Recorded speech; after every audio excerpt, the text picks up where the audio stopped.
Let's be real, trading can get expensive. Between courses, software, and everything else, the costs can really add up. But what if you could start building a solid strategy without spending dime on indicators? It's totally possible. Hey guys, in this video, I'm showing you a trading strategy using two completely free indicators that are both powerful and easy to grasp. Alright traders, welcome back to TradeGenius. Let's dive right into something cool today. I pulled up a Dogecoin chart on a 5-minute time frame here.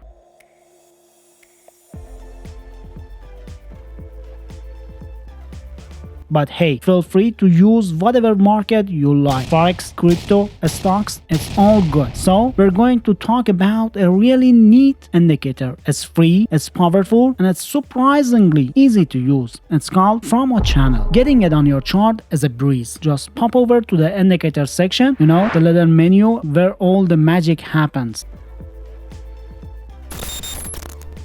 In the search bar, type in Fromo Channel Big Beluga.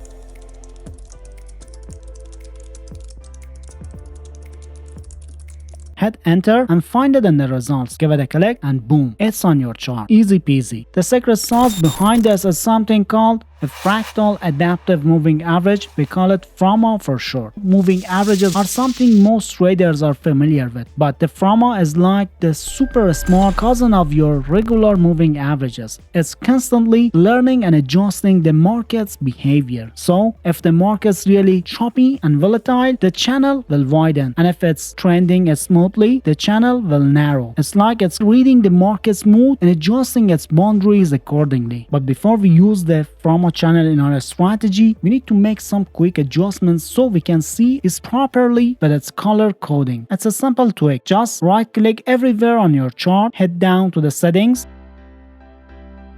and then click on symbol tab. You'll see sections for body, borders, and wicks. We're going to uncheck everything in those sections. Hit OK, and boom, you'll notice the chart now shows up as continuous color bars. Much cleaner, right? Now we should be seeing the Fromo channel clearly. We've got the bands and a midline running through the center and the color candles. This is where things get interesting. When the candles are bouncing around inside those bands, we call that a ranging market. It's like the price is just consolidating, not really going strongly in either direction. But when the price candles start hanging out above the upper band, that's a sign of a bullish market. Buyers are in control, pushing the price higher. And conversely, when the price candles are chilling below the lower band, we're in a bearish territory. Sellers are dominating and the price is likely heading down. Now, before we jump in using this in actual trading strategy, let's make a few quick adjustments to the indicators itself. Go to the indicator settings. First, change the length to 14.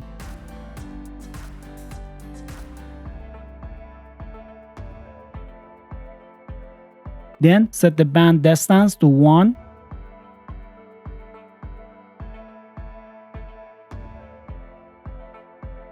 After that, we'll want to change the label size to normal.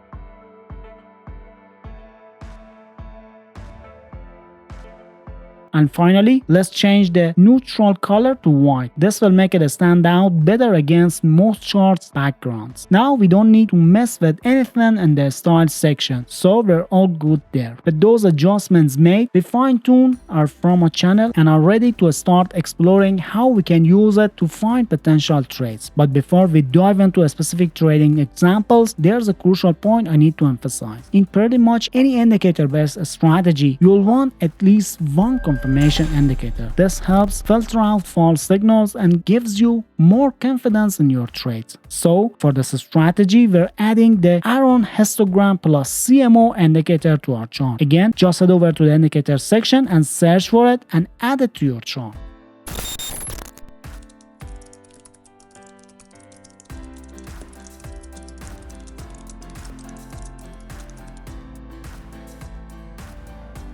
Now to make it a proper confirmation tool for our strategy, we need to adjust some settings. So go to the settings for the arrow histogram plus CMO, and in the inputs tab change the arrow length to 100. Leave the momentum length and signal options as they are. Then head over to the style tab and here change the first plot to area type. After that you can leave the other plot options as they are. Now for the colors of the first plot, set them to green, white, and red respectively. These color changes will really help us visually filter out those less reliable signals. Now you can click OK and let's take a look at some examples. As you can see here, we were in a ranging or sideways market. The Fromo channel was giving us quite a few signals, but if you look at the Aron oscillator, it's showing white. This is our key. When the Aron oscillator is white, it means we should not be trading, regardless of whether the Fromo channel is showing a signal above or below the channel. This simple filter helps us avoid a lot of potential losing trades. But now look at the sell signal that appears after the ranging market. Notice how the Aron oscillator has turned red. This confirms the market has shifted into a bearish trend, and that makes the Fromo channel sell signal much more reliable. So in this situation, we could confidently open a sell trade. Now where do you put your stop loss and take profit? For the stop loss, a good place is just slightly above the upper band of the Fromo channel. This gives your trades some breathing room while still protecting you from significant losses. For take profit, you have a couple of options. You could aim for a risk to reward ratio of 1 to 1.5, meaning you're aiming to make 1.5 times the amount you're risking, or you could use a trailing stop loss, following the midline of the Fromo channel as the price moves in your favor. This allows you to potentially capture even more profit if the trend continues. Let's moving on through some more examples. Here we have another signal. This time it's a buy signal, but if you glance down at your Aron oscillator, it's not showing green. So just like we discussed, the signal is filtered out. We don't take the trade, and it's all about waiting for the confirmation. Moving on to the next one, we see a sell signal, but again the Aron oscillator is white, so we reject this one as well. The next signal is a buy signal, but the Aron oscillator is still white, so we sit on our hands. Patience is key here. Then we get another sell signal, but guess what? Aron oscillator is still white, so we do not trade. And then here we go. We finally have a confirmed buy signal. The Aron oscillator has turned green, and this is what we've been waiting for. So in this case, we would place our stop loss just below the lower band of the Fromo channel. And for our target, we use the same approach as with the sell signals. Either the risk reward ratio of 1 to 1.5, or we can trail our stop loss using the midline of the Fromo channel. Now let's move on to one more example. We got another signal. This time a sell signal, but as you can probably guess, the Aron is white, so the signal is rejected. We don't take the trade. And finally, we have another buy signal, and this time the Aron oscillator is green, confirming the signal. This one turned out to be another profitable trade, demonstrating the power of this confirmation filter. So you see how this works. We're using the Aron oscillator as our filter, only taking trades when it confirms the signals from the Fromo channel. This helps us avoid a lot of those false signals and increases our chances of taking profitable trades.